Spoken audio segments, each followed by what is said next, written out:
Hi guys, I am Megan Gayleka and welcome to my vlog. So today, I'm going to do a reaction video summarizing my reactions, comments, insights, and evaluation from the episode 1 of Geospatial Revolution. Let's see if this will caught my attention. So what are we waiting for? Let's go and find out! Welcome to the Geospatial Revolution. Geospatial Revolution Episode 1 covers what is involved in the Geospatial Revolution, the origins of mapping and geospatial technology, and a look at the use of crisis mapping in Haitan earthquake relief efforts. What really caught my attention is how geospatial revolution changing the world. As what we have watched in these first 2 minutes of the video, it shows how the maps, GPS, and other things gives entire information to everyone easily like coordinates, your exact location. It can also show you an entire map showing all the places, nearby buildings, even the information you need to know to a certain place. Turn right, then turn left.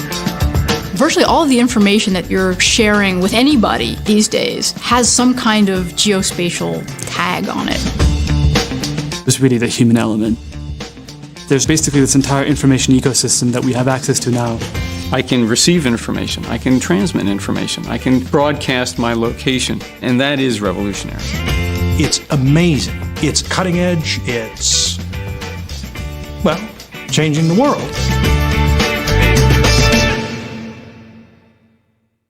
What you're looking at is the Imago Mundi, often called the oldest world map. It's dated by most scholars to between 700 and 500 BCE. It was discovered in the city of Sippar, modern-day Iraq, and shows a portion of the world as it was known to the Babylonians. It shows the city of Babylon in the middle, and the Euphrates River running top to bottom, north to south. Surrounding Babylon are small circles that appear to represent cities, as well as the names of regions. Starting in the northeast, the Akkadian word city appears, next to it the region of Urartu. To the east, the city of Assur, or Assyria, and another unnamed city. Then the city of Dur. Susa, the capital of Elam, is to the south. Then the region of Bit Yakin and another unnamed city. Finally, a region called Haban, and 2 unnamed cities appear in the northeast of the map. This is the most perplexing inclusion because most scholars identify it as an area called Bit Hamban that appears in Neo-Assyrian royal inscriptions. However, Bit Hamban is in the east, between Assur and Dur, so why does it appear in the northwestern region of the map? This is a mystery for scholars. Above Babylon is a curved line, representing the mountains, probably the Zagros Mountains visible from Babylon. Surrounding the kingdoms is a salt sea or bitter river. Beyond the ocean are what was probably 7 or 8 unnamed regions or islands beyond the sea, called Nagu. Only one of the regions has a unique label, reading Great Wall, and a place where the sun is not seen. Scholars believe this is a reference to a mythological mountainous region. The text above the map describes in part the creation of the world by Marduk, the patron god of Babylon. It also describes the mythological and real creatures who live in the sea and on land. The reverse side of the tablet appears to be descriptions of the outer regions depicted on the map. The first and second regions are unreadable. The third reads, a winged bird cannot safely complete its journey, possibly a reference to an unreachable distance. On the 4th island, the light is brighter than that of sunset or stars. On the 5th, the sun is not visible. The 6th is not readable. On the 7th island, there are cattle equipped with horns. They run fast and reach blank. The 8th island is the place where something dawns at its entrance, presumably the sun. Finally, we learn that this map was actually a copy of an older map made by someone referred to as the son of Isuru, the descendant of Ea Bel Ili. Thus, several scholars like Dr. Irving Finkel consider the map a mythological view of the Babylonian world, with Babylon and its neighbors at the center of the world and mythical faraway places surrounding it. However, scholars are still unsure as to why such a map was needed. So in the late 90s, people came along and started building on big old mainframes, geographic information systems, which would be integrate on a map information about culture, population, demographics, physical environment, which are also need to consider in architecture and urban planning. So historical timeline starts from where the Babylonians etched the lay of the land on clay tablets in 2300 BC. And then in the 15th century, with the advent of printing, they started making maps using wooden blocks. Surveyors would map by making measurements in front of them to a reference point, and then back behind to the reference point they had just passed. That information had to be transcribed into a map. So from in the air, it's as if we sent out thousands of surveyors all at once, remotely sensed data provides highly accurate measurements of the Earth and the features upon it.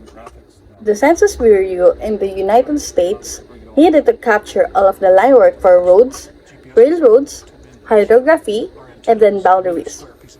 That formed the basis of the first Tiger files in the late 1980s, in support of the 1990 census. Tiger was an impetus to technological developments like MapQuest, Yahoo, followed by Google.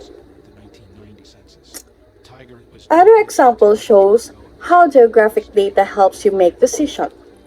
In this case, it is easy to know where restaurant you want to dine in without having problems looking for its location and how to go there. Now we're all carrying around GPS. Once upon a time, your ancestors used to look at the night sky to determine their location. Then, we used a Thomas guide. Remember those? Today, it only takes one magical technology to get driving directions, send your picnic spot to a lost friend, or track how far you've gone during a workout. That technology is called GPS. These are the elements that stood out in me and keynotes of my understanding in this episode 1 of Geospatial Revolution. First, the GPS system collects signals from satellites that orbit Earth. These satellites then find the location of themselves in Earth's orbit, and the GPS receivers calculate where they are in relation to 3 satellites. Second, in the 1960s and the 1970s was when GIS began to emerge. Third, humans are sensors when they see and report problems on their mobile devices. Fourth, people who were in the areas that needed help would report it to OpenStreetMap, which is a map that civilians can edit and chart. In this way, they alerted other people that they needed help, and at the same time, updated the maps. Fifth, instead of having to look at the map and find your way anymore, you can just have something to do it efficiently for you.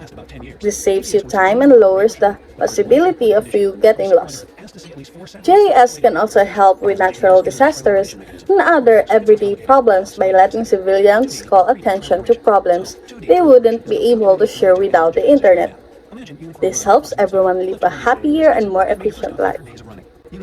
Also, these things makes a big help to urban planning and architecture, because all of these things or tools are need to consider using and able to make a properly urbanized plan, which makes people move easily, more proper zoning of places, and can make the country more organized. So, before we end this video, I would like to share a video showing how high-tech and advanced we are right now, using a GIS tool of ArcGIS issues like housing availability, sustainability goals, and economic changes are compelling cities to better plan for the future.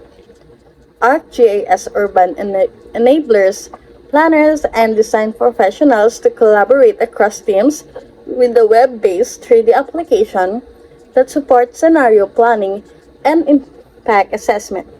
ArcGIS Urban enables the digital transformation of city and regional planning to encourage collaboration with community stakeholders and help all groups work together a more sustainable future. Share and review incoming development proposals with stakeholders and the community for valuable feedback, and measure performance indicators citywide, accounting for individual plans and projects. ArcGIS Urban helps organize city and regional. So that's it. I hope you enjoy and learned something in this video. Thank you for watching. Bye.